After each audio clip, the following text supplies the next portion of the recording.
one of the most distinctive memories I have as a kid, and this is the most random thing to have a distinctive memory of is right after we moved to my house in Fort Saskatchewan, which if you don't know where that is, that's actually a town in Alberta, not in Saskatchewan. That's basically the town motto is, and no, it's not in Saskatchewan. Shut up. Oh my god, fuck, I'm a fucking train, get the fuck out of my way. No, that's not the town motto, but anyways, I was like, I don't know, 8 or 9, and this was just after we moved here, and I decided that for whatever reason, after taking a really long shower, which I don't know why I took long showers as a kid, because I hated taking showers, but anyways, I decided that it would be a good idea to write on the shower, like, window, or, like, mirror, with, like, my finger, and I was like, oh yeah, that's a cool thing that I could do, yeah, let's do that, and then, yeah, I did that all the time. And this one time in particular, I drew this guy, and he had, like, spaghetti hair. That's basically the only way that I can describe it. It was just the most stupid looking thing. And, well, that was a thing that just happened. Whatever. I'll just leave that Wolfos. And he had, like, sunglasses, and it was basically like a stick figure with spaghetti hair and sunglasses. And I called him Mr. Coolio. And that was, like, my big thing when I was, like, that is a large chest that just appeared. I think that's the compass, but I'm not 100% sure. It might just be, like, a key or a rupee or something like that, which I really hope it's not. Or else I am a fool. Hopefully it's the compass, which would be nice. But anyways, yeah. There was this dude named Coolio, and there was, like, Mrs. Coolio, who's actually just, like, basically my mom, because I was a mama's boy when I was a kid. And, like, she had spaghetti hair and, like, glasses, and except she had, like, the fake cartoon boobs that every kid draws as a child. Okay, now this room right here, I want to talk about this for a sec. This rupee right here, that's how you get it, except don't crash into the spaghetti oatmeal ball thing. Like, that's how you're supposed to get that. A lot of people think that you have to go and get the hover boots before you come in here in order to get that, because there's no way to hook shot up to it. And that's how you're supposed to do it if you do this temple before you do the Shadow Temple. That's the only way I know. You might be able to backflip jump like pixel perfect, but that's the easiest way. Anyways, yeah, there was like Mr. Coolio and Mrs. Coolio, and there was like, they had like kids or something like that. Where the hell did that like come from? I don't think I've ever seen that before. But yeah, there was like a big thing that I drew in the shower mirror, and like to this day, occasionally my sister will come up to me and call me, "Hey, Mr. Coolio, how's it going?" Because she makes fun of me for this all the time. She thinks it was just the stupidest shit that anyone's ever come up with. That's the like that falls from the ceiling. That's the annoying one. My shield is gone. Shoot the core. Or kill the like. That's probably the better thing to do. Stand in the center of the goo that is dissolving. I love how just this random robe falls on the ground. It just looks so awkward. But yeah, that's what happens if you get eaten by a like. Glad I got to show that in this LP. Not really, but whatever. But yeah, there was that. That was one of the more awkward things from my childhood. And yeah, that's basically what my sister knew me for, was the Mr. Coolio thing. Oh, holy crap, there's an invisible dude in here. I forgot about that. There we go. That's the lens of truth. See through the eye of truth, whatever. I'm out of magic! Holy crap. Spin attack? Or I could just ignore them. Where's the other one? Shit! Crap! God damn it, he got me. Yeah, the thing about this, A, you can't see this guy, and B, he splits up into 3 guys as soon as you kill him. There we go, I got him. I did it, I'm the best. But yeah, he splits up into three little hands. It's basically like the wall master dude that comes and grabs you from the ceiling. It's like that guy, but it's just, I don't even know. He splits up into 3 guys, and it's just sort of annoying. I'm not gonna bother to grab either of those chests because, I don't know, why would you? There we go. There's no keys or anything in them. I think one of them contains, like, a blast of ice, and another one is, like, something else along those lines. Oh, yeah, that guy comes to life. I forgot. Now, this up here, I don't exactly remember how to do this. I think what you can do is you can basically do, like, a similar jump to what I did before, but do it there. Oh, crap, I missed. Oh, I missed! But yeah, I'm gonna climb up there, and while I do, I'm gonna grab more water. So yeah, one sec. Okay, that's how you're supposed to do it. Well, that's not how you're supposed to do it, but that's how I did it, okay? Whatever works. That took me longer to figure out than the rupee one, because I didn't realize that you could go and stand behind the torch and go and do that. I don't know if you actually have to, but it's pretty pixel perfect if you don't. But this is basically all just like breaking the game, because you're not supposed to be able to do this temple before the Shadow Temple. They want you to get the hover boots beforehand. And that jump is sort of like a I don't want to say it's a game-breaking thing, but it kind of is, a little bit, to an extent. I mean, you're not completely breaking the game, but you're breaking the temple a little bit. It's sequence breaking. That's the better term for it. It's like I'm playing Super Metroid, except I'm actually playing it like someone who's good at the game, and not someone like me who's just like, oh, let's 100% the game in slightly over 3 hours for an LP. Because why not? I don't actually remember if I did do it in 3 hours or not. I don't think I did.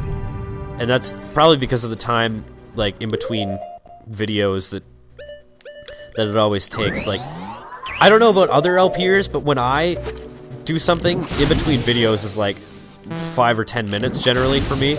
Like, I'll stop the recording, I'll start it again. Wow, I almost fell off the edge there. Holy crap.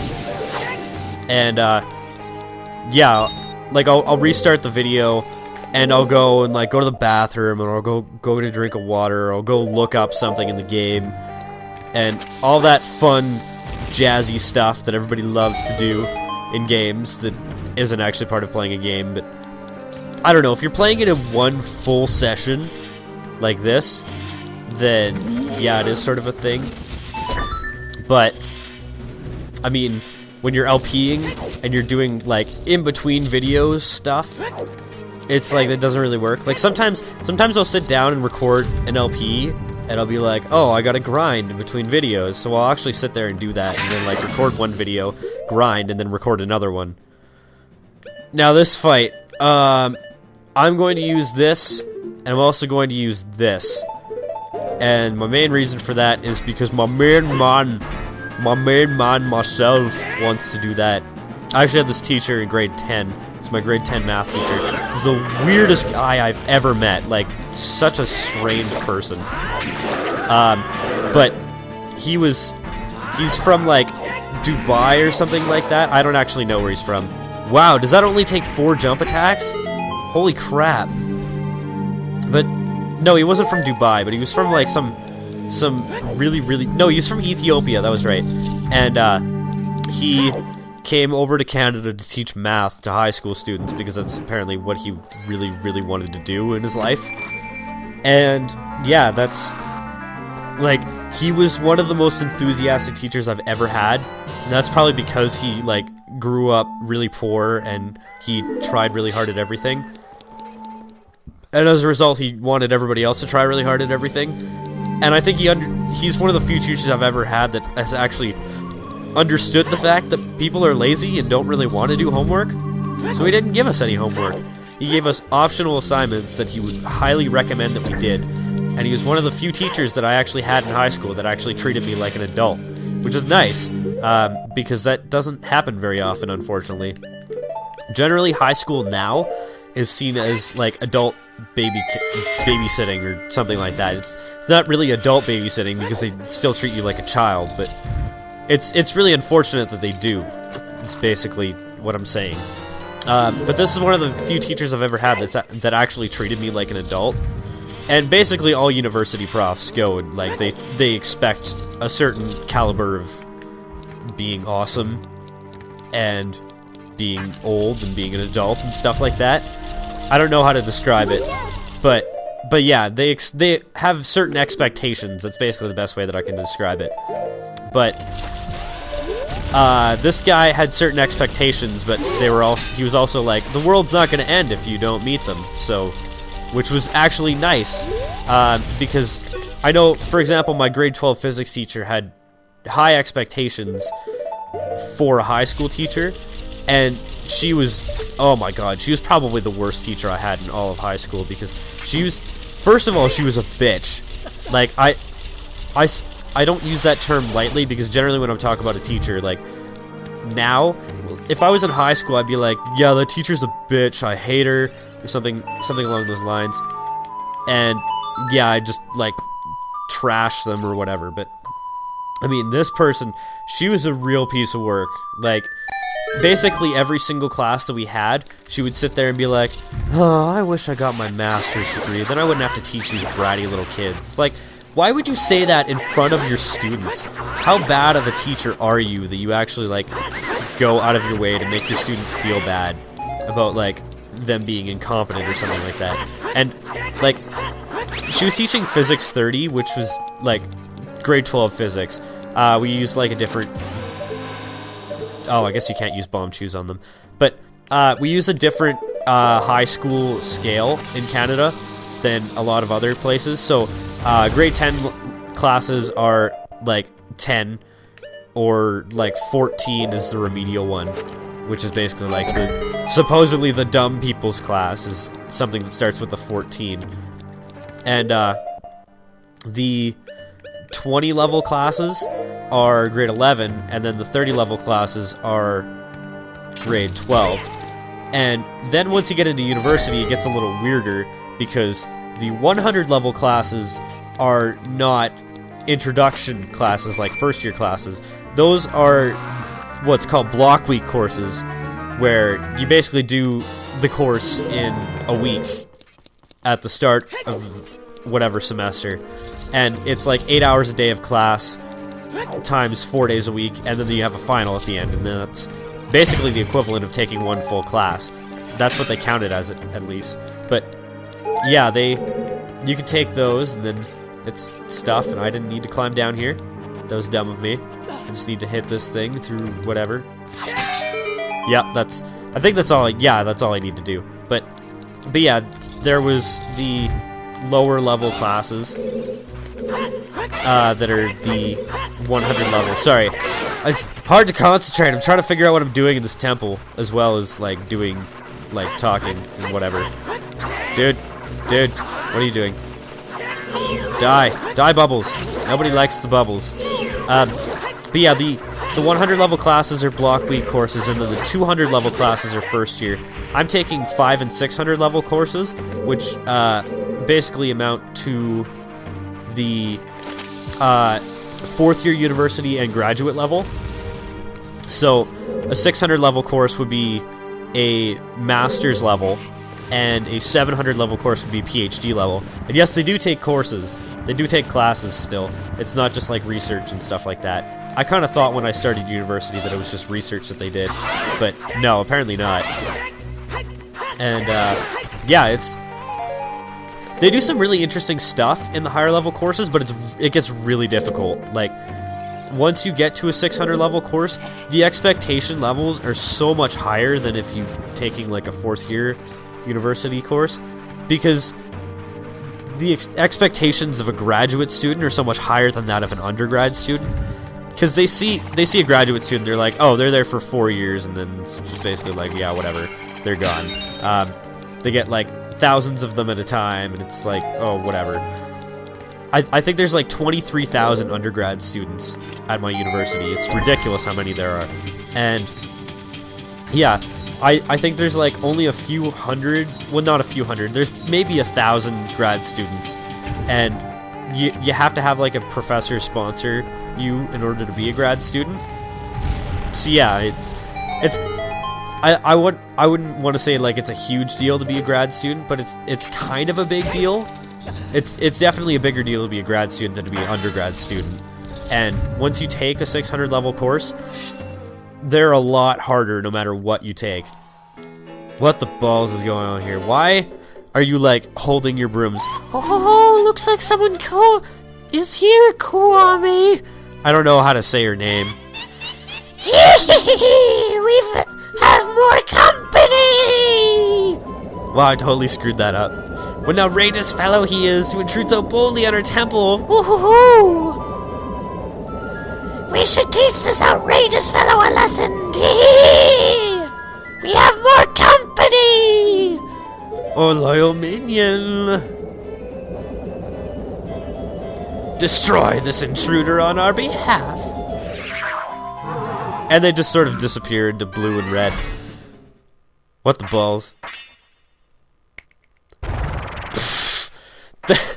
That is one of the funniest scenes. And I love how they do the sand people thing. It's like, like it's just the most ridiculous thing that they hold. After they hold the thing above their head, like their axe above their head, they just like sort of wail it out and about, just like a sand person would do. Dude, unlock. There we go. Thank you. I was trying to get that to work. Now for an ass kicking. That wasn't the kind of ass kicking that I was thinking about. Yeah, basically, like, this fight is not that hard to do without taking a hit. It's only the one as a kid that's really difficult, and as I say that, I take another hit. But I think this one has more health than all the other ones. And there we go, fight's over. Holy crap! It's Naburu! Who would have known? And all the armor falls off, basically, instantly. Hey, remember those silver gauntlets that you said that I wasn't supposed to take for myself? Well, joke's on you! Where am I? In my dick. Well, well! Looks like she's back to normal, Kuame. She's just a little girl, but she commands a lot of respect among the Gerudo Kotake. Maybe we should make her work for the great Ganondorf for a little while longer. Ho ho ho! Then we should brainwash her again. Wow, well that ended quickly. That escalated quickly. I mean, that really got out of hand fast. She's just like in another dimension or something, or you just incinerated that girl. Poor girl. Like that sucks. Maybe they're like that dude. What's his name? Actually, I guess I can keep the sword out for this fight. It's not a big deal if I have it out, I don't think. Just gotta put it away after every use, which is kind of annoying, but whatever. The first part of the fight, you don't even need the sword anyways, so that's fine. Just walk up to the middle of this epic platform. This is like the most epic place you fight a boss in the game, by the way. Look at that stupid kid, he came on his own to offer himself as a sacrifice to the great Ganondorf! I'm so sorry about that voice, but I just have to do it. With my flame, I will burn him to the bone!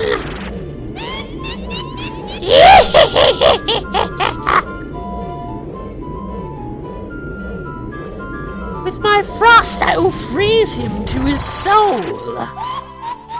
That doesn't even make any sense. Freeze him to his soul? Like, what? Yeah, this is arguably the most epic boss fight in the game, and arguably the hardest boss fight in the game as well. I actually find this to be one of the more difficult bosses, mostly because it's really awkward to lock onto them. And I don't know if you're supposed to lock on, or whatever, but this sort of thing happens, where there'll be one that's just sort of like awkwardly floating above you, and then the other one's shooting at you. Like, it's just sort of weird. I don't know why they have it like that, but best way to do this is to basically just like sit in the corner here and have the camera at a place where you can see both of them. They're kind of hard to hit too. That's the biggest issue. Is the hit detection on these guys is a little bit wonky. Or like that'll happen where they'll just fly off screen and it'll be like, what the hell? What the balls, game? What the balls? Because they're constantly flying around. It makes it a little bit annoying, but I think you have to hit I think you have to do this 4 times. I don't know if you have to hit each twice or if you just have to hit like whoever. It doesn't matter. They're on top of each other right there, so that's kind of awkward. But yeah, this is basically the best strategy you can take on this boss fight. There's really not a lot to say for this section, but for the next section of the boss fight, like, this is a two-parter boss, so it's more epic automatically than all the other temple bosses, basically, is what I'm saying. God damn it! Dude, stop flying around. It's annoying. Like, why don't you stay on the ground or something? Are you really gonna shoot it from, like, there? I don't know if this is gonna hurt me or not. Sort of? Holy shit, that does a lot of damage. Wow! I did not see that coming. That escalated quickly. I mean, that really got out of hand fast. And I'm on fire. Holy crap. That did 4.5 hearts of damage. Oh, get out of there. Shit, shit, no! I'm dead. God damn it. I thought I was gonna do this LP without dying and getting a game over. I've never seen them shoot from on top of me before. That is so weird. Anyways, I'll meet you back at that boss fight. Probably with 3 fairies, too.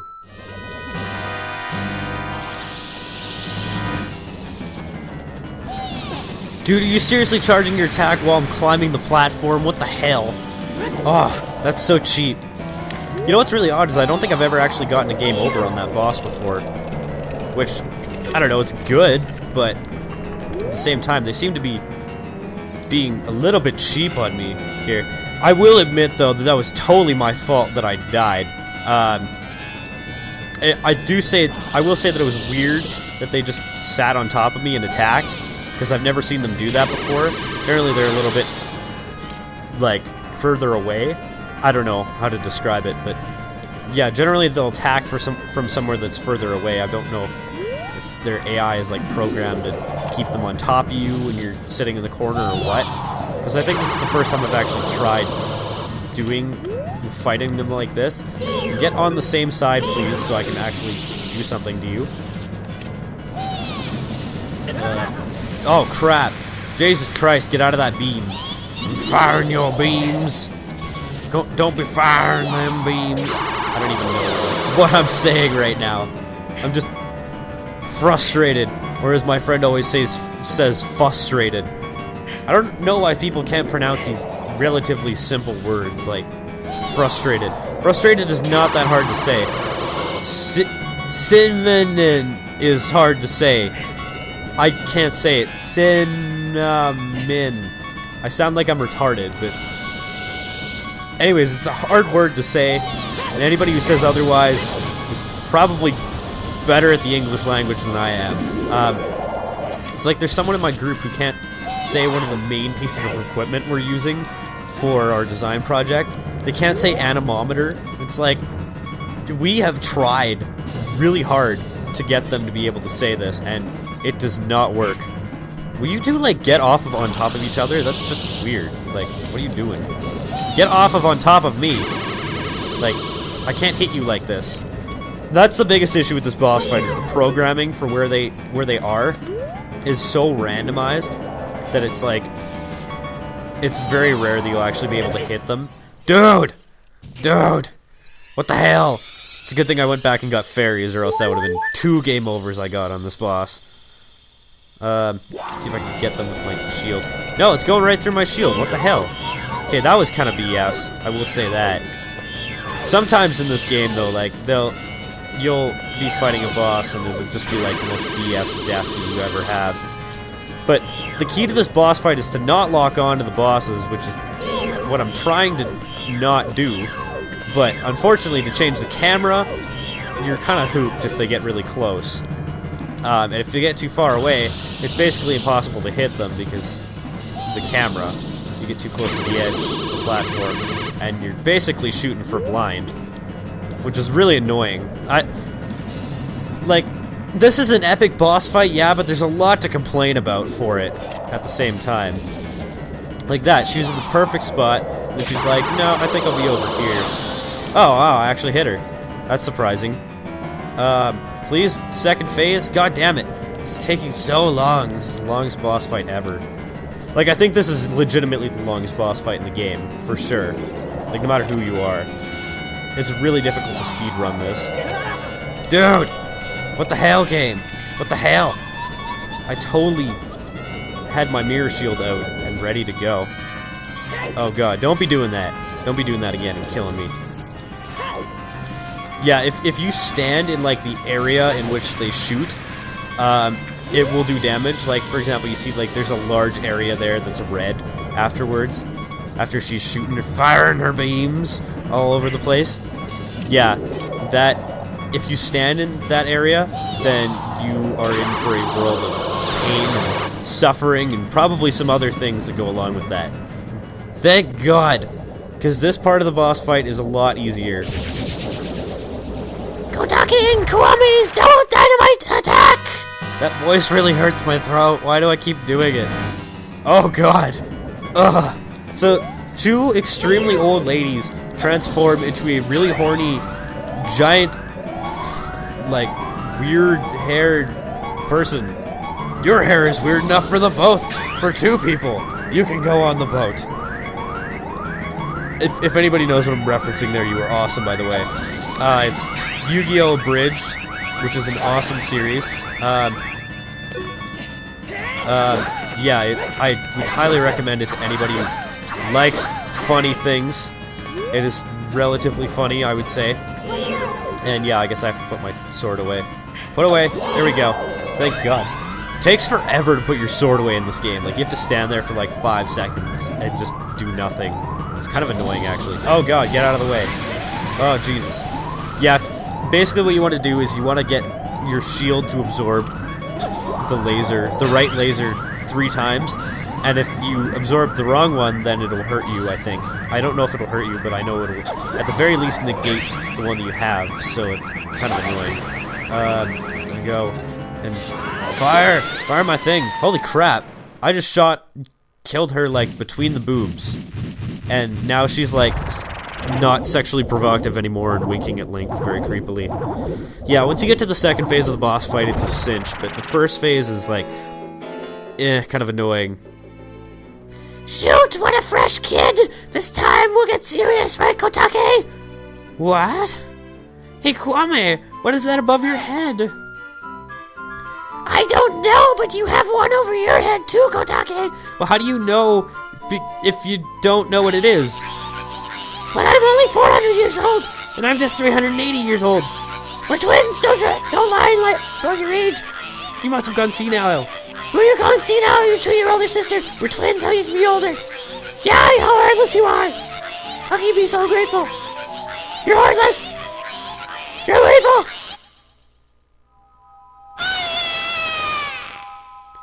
I'll come back to haunt you.